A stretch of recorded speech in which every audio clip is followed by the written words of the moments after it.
کہ انسان جو ہے وہ دنیا میں آیا آدم، ایک غلطی ہوئی اس سے، تو آپ کی اسٹیٹمنٹ ہے کہ ایسا کچھ بھی نہیں ہوا، انسان کی جو خطا ہوئی تھی جس کے بارے میں ایک عام ہم نے سنا ہے کہ وہ گندم کا دانہ سب مسلمان جانتے ہیں، تو اس کی سزا میں انسان جو ہے زمین پہ آیا، اور پھر آج کل تو پھر وہ ایک نیا پاکستان میں جس نے بھی یہ افواہ پھیلائی ہے کہ اس واقعے سے بہت پہلے، آدم علیہ السلام سے بہت پہلے کا واقعہ ہے کہ اللہ تعالیٰ نے کہا کہ میں زمین کے لیے خلیفہ بننے لگا ہوں، زمین کے لیے، اوپر سے غلطی کر کے نیچے بھیج کے سزا دے کے نہیں، پہلے سے ہی وہ زمین کا خلیفہ بننے لگا ایک، ٹھیک ہے، یہ پلان تو پہلے سے ہے۔ دوسرا خلیفہ بنانے لگے ہیں، سزا دے کے خلیفہ نہیں بنایا جاتا، سزا دے کے غلام بنایا جاتا ہے۔ You need to understand that. Agree sir. دوسرا قرآن پاک کی آیتیں آپ سیکوینس پہ پڑھتے ہیں اس واقعے کو، تو واقعہ ایسے ہے کہ اللہ تعالیٰ نے آدم اور حوا کو پہلے خلیفہ کے لیے آدم کو کریٹ کیا، پھر ان کے لیے حوا کو کریٹ کیا، پھر ان دونوں بھی ابھی سے کہا سیر تفریح کرو اس عدن کے اندر، جنت کے اندر، بس یہ والا دانہ نہ کھانا، اس درخت سے شجر سے پھل نہ کھانا، انہوں نے کھا لیا، ٹھیک ہے۔ اس کے بعد اللہ تعالیٰ نے ان کو کہا کہ میں تمہیں کلمات سکھاتا ہوں، یہ کلمات پڑھو، ربنا ظلمنا انفسنا وان لم تغفر لنا وترحمنا لنکونن من الخاسرین، یہ پڑھ لیا انہوں نے۔ اللہ تعالیٰ نے کہا انہوں نے توبہ کی، میں نے ان کی توبہ قبول کر لی، ٹھیک ہے۔ اب گراؤنڈ زیرو پہ آ گئے وہ،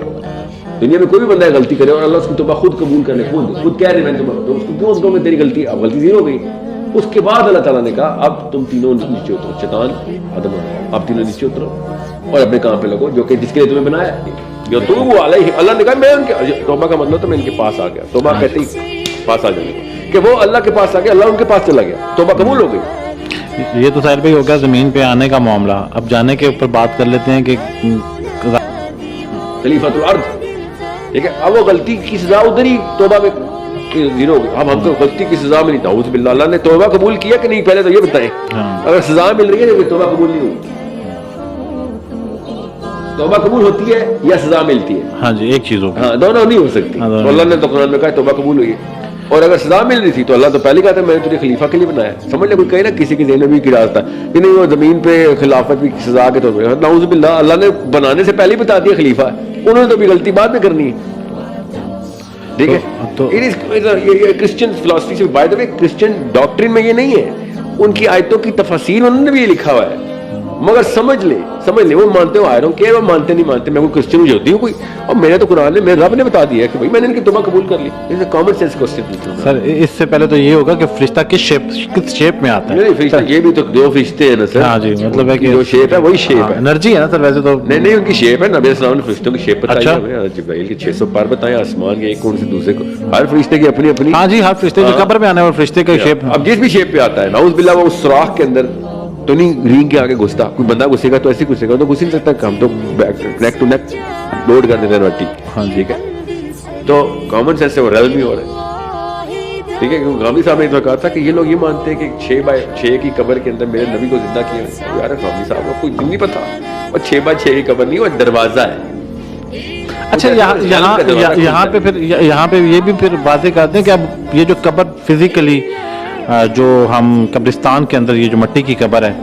یہ پھر اسی کی بات ہوتی ہے یا شاید قبر کا کوئی دروازہ ہے نا، اس ظلم کا دروازہ ہے، اس جہان کے اندر انٹر ہو گئے، وہاں پہ جس طریقے سے ریکریٹ کر کے اللہ تعالیٰ جو کر رہے ہیں، جن کو اس شہید ہے اس کی جسم کو یہاں پہ پرزرو کیا اللہ تعالیٰ، وہ ہمارے لیے پرزرو کیا ہے۔ تو منکرین قبر پھر یہ کہتے ہیں کہ اگر ایسا ہوتا ہے تو پھر یہ جو یوم الحساب ہے اس کا پھر کیا مقصد ہے؟ یوم الحساب آپ کو نا پتا ہونا کہ آپ میرے گھر آئے ہوئے ہیں اور ابھی ڈنر کے لیے آئے ہیں، ابھی ڈنر نہیں ہونا، ابھی تھوڑا پہلے آ گئے ہیں، تو آپ کو پتہ تو چل جائے گا کہ آپ میرے مہمان ہیں، تو آپ کے ساتھ میں نے کوئی تواضع ہی کرنی ہے، ڈنر تو نہیں کھول دینا مگر تواضع تو کرنی ہے، آپ یہ بیٹھے ہیں، ماحول ٹھیک رکھنا ہے آپ کے ساتھ۔ اور اگر آپ کو پولیس نے بلایا اور آپ کو پکی ٹھکی سزا ہونی ہے تو آپ کی تواضع نہیں ہونی، آپ کے ساتھ بڑا اچھا انتظام کیا جائے گا، کامن سینس کی بات ہے۔ ابھی جیل نہیں ویڈیالا نہیں بھیجا مگر اولاد میں تو رکھنا ہے نا، ٹھیک ہے، تو اولاد میں پیار محبت تو نہیں ہو رہی نا، تھوڑا سا سائن دکھا دیں گے نا کہ اچھا ابھی تیرے ساتھ جو ہونے لگے نا ابھی وہ اس کا معاملہ ایسا ہی ہے۔ تو قبر کا یہی معاملہ ہے کہ نبی صاحب نے شاہ فرمایا دوزخ کے گڑھوں میں سے ایک گڑھا، دوزخ کا گڑھا نہیں کہ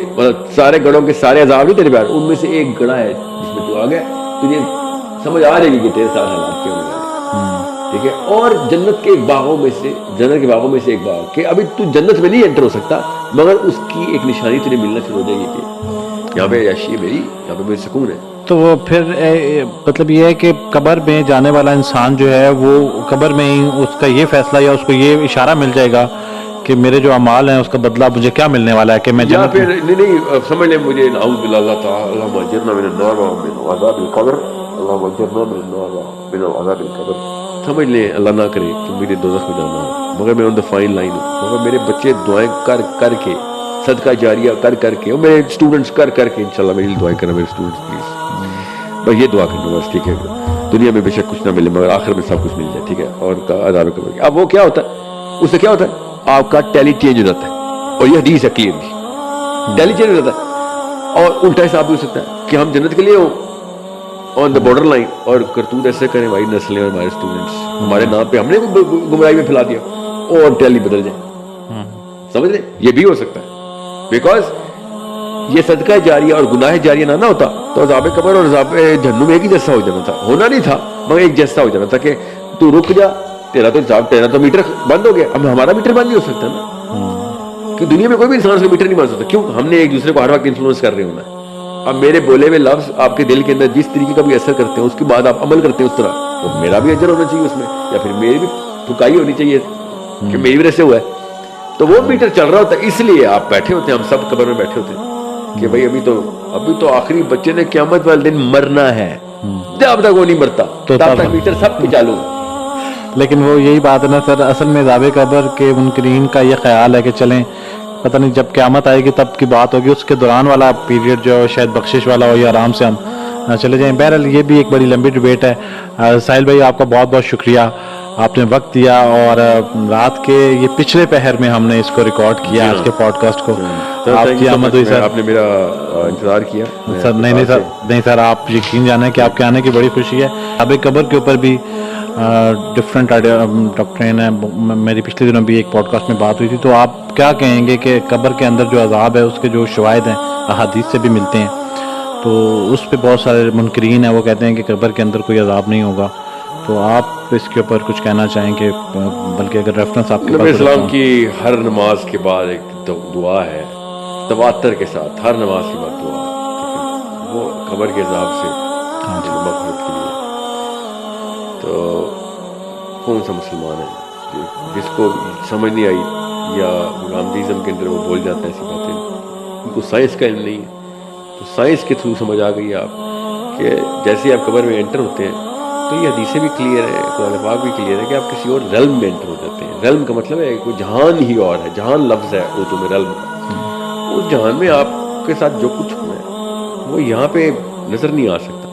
کیونکہ یہ انسائکلوپیڈیا ہو رہا ہے, یہ definitions of make of matter and جو ہم محسوس کر سکتے ہیں چیزوں کو دیکھ کے. تو آپ قبریں کھودتے رہے, آپ کو عذاب نہیں ملے گا, ٹھیک ہے, عذاب نہیں ملے گا, مگر عذاب ہو رہا ہے. علی بن ابی طالب کے پاس نا ایک بندہ آیا حضرت عمر کے ٹائم پہ, حضرت عمر سے پوچھا یہودی نے, کہتا آپ نے کہا تھا ہمارے قبر میں جلتے ہیں ہم لوگ,